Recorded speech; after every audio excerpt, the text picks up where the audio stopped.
नमस्कार साथियों, मैं पंडित शिव कुमार शास्त्री ज्योतिषाचार्य, दूरदर्शन आकाशवाणी प्रोग्रामर।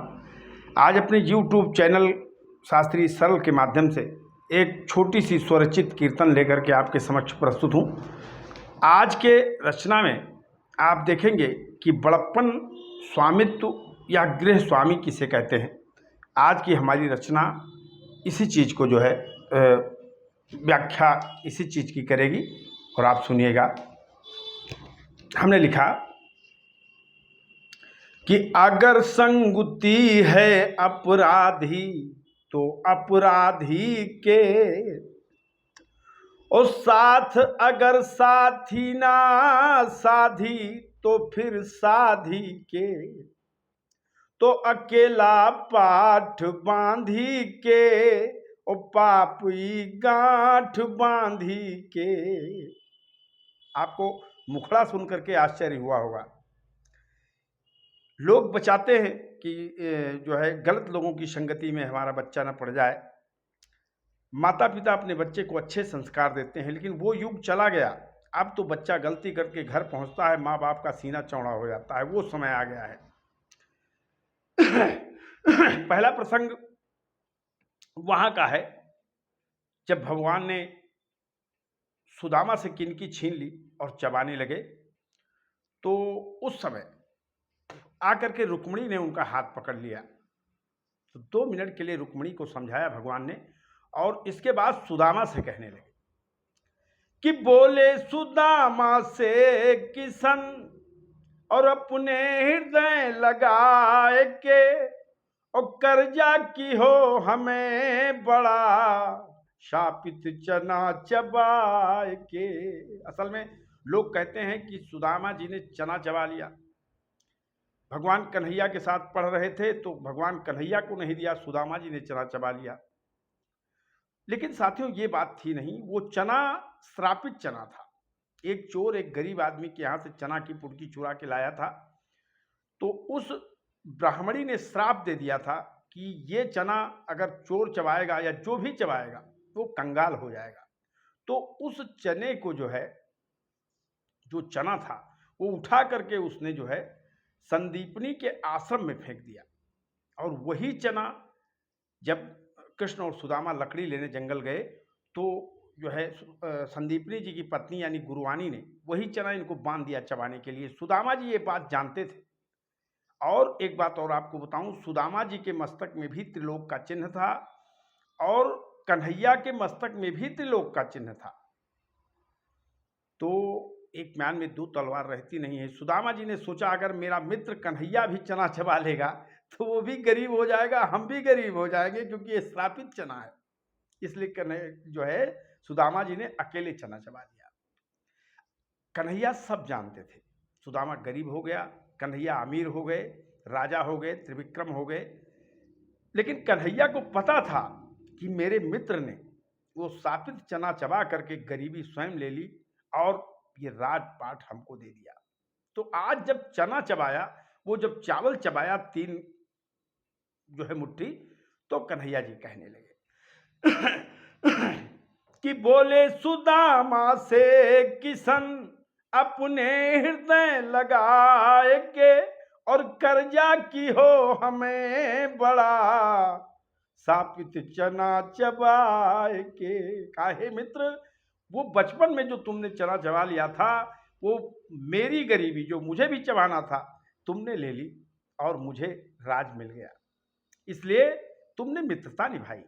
मित्रता निभाई, हाँ जी हाँ, ली गरीबताई, हाँ जी हाँ। कहा तो इतने दिन अगर तुमने चना चबा करके गरीबी भोगी है तो चना के बदले चाउर वाली आंधीरों की के। कहा आज अगर समय आया है तो ये मित्र वो बदला जरूर चुकाएगा। आज तुम त्रिलोकी बनोगे और मैं भिक्षाटन करूंगा। इसलिए मेरा हाथ आज रुक्मिणी नहीं, मेरी 16,108 पटरानियां रानियां नहीं रोक सकती। कहने लगे कन्हैया कि चना के बदले चाउर वाली आंधीरों की के। क्यों?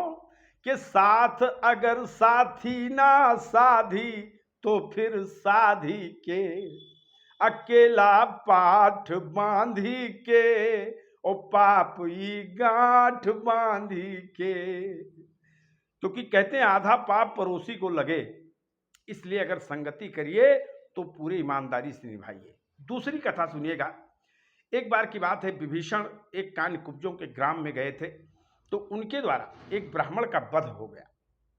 और जब ब्राह्मण का वध हो गया विभीषण के द्वारा, तो ब्राह्मणों ने विभीषण को पकड़ करके कारागार में डाल दिया और उसको बहुत मारा, लेकिन विभीषण मरा नहीं, क्योंकि उसे चिरंजीवी होने का वरदान था। तब ब्राह्मणों ने सोचा कि क्यों न भगवान श्री राम जी को बुलाया जाए और उसी के हाथ से इसको मृत्यु दंड दिलाया जाए। भगवान राम के पास गए, उनको बुलाया और सारे सेवा सत्कार के बाद भगवान श्री राम जी से कहा ब्राह्मणों ने कि हे नाथ, आपको एक कैदी को दंड देना है। कहा ठीक है, मेरे सामने लाइए। और जब सामने लाए भगवान राम के, तो इनका परम भक्त विभीषण हक्का बक्का हो गए भगवान श्री राम। कहने लगे ब्राह्मण भगवान श्री राम से विभीषण को सामने ला करके कि किया विप्रवध नीच ने, हे श्री राम जी, इसने ब्राह्मण का वध किया है। किया विप्रवध नीच ने, हे रघुनंदन साथ दो, सजा निशाचर नाथ को, तुम ही अपने हाथ दो। का इस निशाचर राज को आप ही सजा अपने हाथ से दीजिए। सुनकर सब दूषण, सारी गलती भगवान ने सुना, पूछा कि विभीषण की गलती क्या है, तो सबने बताया कि इसने ब्राह्मण का वध किया है। तो सुनकर सब दूषण, हाँ जी हाँ, प्रभु लखा विभीषण, हाँ जी हाँ। भगवान राम ने विभीषण को देखा, जो हथकड़ी बेड़ी में कैद सिर नीचा किए हुए खड़े हुए थे। तो लीन्ही राम ने जिम्मेदारी, लीन्ही राम पाप की जिम्मेदारी आधी के। राम जी ने कहा कि देखो ये मेरा मित्र है, और अगर इसने ब्राह्मण का वध किया है तो ये मेरा मित्र है, इसलिए आधा पाप मुझे भी है। अगर इसे मृत्यु दंड दिया जाएगा तो मैं भी मृत्यु दंड के लिए तैयार हूं, मुझे भी मृत्यु दंड दिया जाए। ब्राह्मणों, अगर तुम विभीषण को मारना चाहते हो तो मुझे भी मार दो। तो लीन्हा राम पाप की जिम्मेदारी आधी के, क्यों कि साथ अगर साथी ना साधी, तो फिर साधी के। आज के मित्र ऐसे नहीं हैं, आपको पेड़ पे चढ़ा करके नीचे जड़ काट देते हैं, आपके घर की सारी राज लेकर के किसी दूसरे से बताकर आपको प्रताड़ित कराते हैं। आज के मित्र तो धोखेबाज हैं, छलिया हैं, कपटी हैं। लेकिन एक ये मित्रता है, भगवान श्री राम ने विभीषण की पाप को आधा सिर पे ले लिया, और जब कहा कि भैया मुझे भी मार दो विभीषण के साथ, तो हाथ जोड़कर ब्राह्मण कहने लगे कि जाओ, आप जैसा जिसका स्वामी है उसे मृत्युदंड कौन दे सकता है। ब्राह्मणों ने छोड़ दिया। तो लीन्ही राम ने पाप की जिम्मेदारी आधी के, और साथ अगर साथी ना साधी, तो फिर साधी के, और अकेले पाठ बांधी के, और पाप ई गांठ बांधी के। इस संसार में कोई अकेला नहीं जी सकता, कोई न कोई राजेदार सबके साथ होता है, चाहे पत्नी हो, चाहे पुत्र हो, चाहे भाई हो, चाहे मित्र हो। तो इस तरीके से गुह्यम च गुहत गुणान प्रत्येकरोति, मित्र इस तरह होना चाहिए साथी। आगे सुनिएगा, आपको एक प्रसंग और रख रहे हैं। बात उस समय की है जब भगवान विष्णु ने समुद्र मंथन के बाद मोहिनी का रूप धारण किया। चारों ओर चर्चा हो गया, भगवान राम ने मोहिनी का रूप धर लिया, भगवान विष्णु ने मोहिनी का रूप धर लिया, मोहिनी का रूप धर लिया। परम भक्त भगवान विष्णु के जब शंकर जी सुन पाए, तो भाग करके भगवान विष्णु के स्वर्ग पहुंच गए और कहा महाराज, वो मोहिनी वाला रूप हमको भी दिखा दीजिए। भगवान विष्णु ने कहा अगर तुम देख लोगे तो भले ही कामारी हो, लेकिन तुम्हारा भी मन टिक जाएगा भोलेनाथ। लेकिन भगवान शंकर जी नहीं माने, कहा नहीं, हमको मोहिनी रूप ही देखना है। तो रूप मोहिनी देख कर भगवान ने मोहिनी रूप बना लिया। तो तो रूप मोहनी देख कर और भूले विधि विधान को, तो हरिहर ने मिलकर दिया जन्म एक संतान को। जैसे भगवान ने मोहिनी रूप रखा, तैसे कामातुर होकर के भगवान जो है शंकर जी उनका पीछा करने लगे। भागवत में तो ये भी लिखा है कि उनका जो वीर्य स्खलन हुआ मोहिनी को देख करके, वही रजत के रूप में आज संसार में जाना जाता है। ये भागवत का प्रसंग है। तो दोनों का मेल भी हुआ और उस मेल से एक पुत्र पैदा हुआ। वो पुत्र जिसका आधा शरीर तो विष्णु भगवान जैसा था और आधा शरीर जो है भगवान शिव जैसा था, वो हरिहर कहलाया, हरिहर। तो जब पुत्र पैदा हो गया, आधा शिव का स्वरूप आधा विष्णु का स्वरूप, तो दोनों लोग आश्चर्य में पड़ गए, भगवान शिव और भगवान विष्णु। कहा अब क्या करें?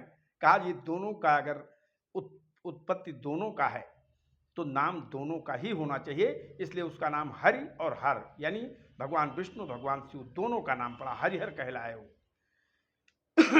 तो रूप मोहनी देख कर भूले विधि विधान को, और हरिहर ने मिलकर दिया जन्म एक संतान को।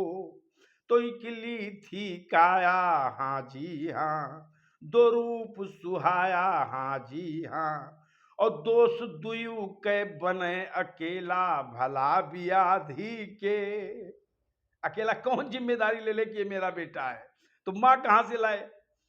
दोष दुयु के बने अकेला, भला व्याधि के। तो भोलेनाथ और भगवान विष्णु ने सलाह किया, आपस में मंत्रणा की कि साथ अगर साथी ना साधी तो फिर साधी के, अकेला पाठ बांधी के, और पाप के गांठ बांधी के। तीसरी प्रसंग आपको मैं बता रहा हूं जो इस कलयुग का है। सरल धर्म पाखंड की और बहुत पुरानी रीत है, और एक पाप का बाप है, एक पुण्य की रीति है। इस संसार में जब से धर्म बना तब से इसके ओट में पाखंड भी आ गया। एक संत जी गाते थे, धर्मवा के ओटे ओटे खेले हथकंडा।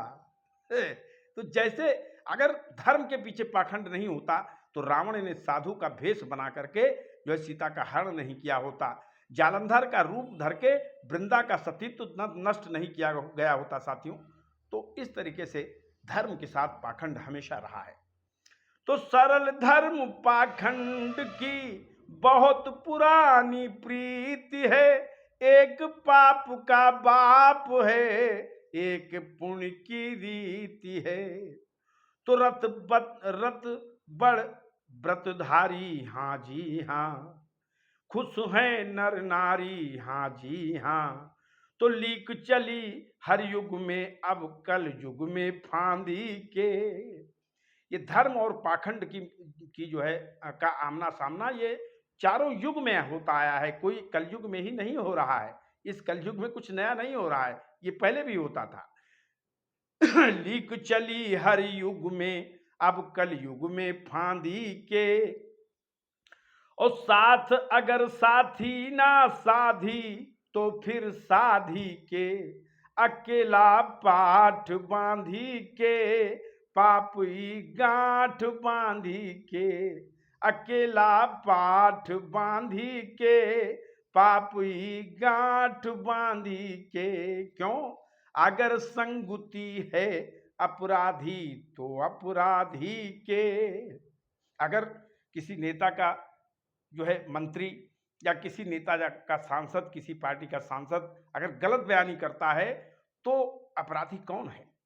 आप लोग खुद सोचिएगा, इसलिए कहना पड़ा अगर संगुति है अपराधी तो अपराधी के, और साथ अगर साथी ना साधी तो फिर साधी के, अकेला पाठ बांधी के, और पापी गांठ बांधी के, पापी गांठ बांधी के।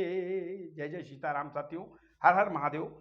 मैं अगले दिन पुनः एक नवीन वीडियो जो है गीत लेकर के आपके पास आऊँगा। आप लोग स्नेह दीजिए हमारे वीडियो को। हरि ओम शनम।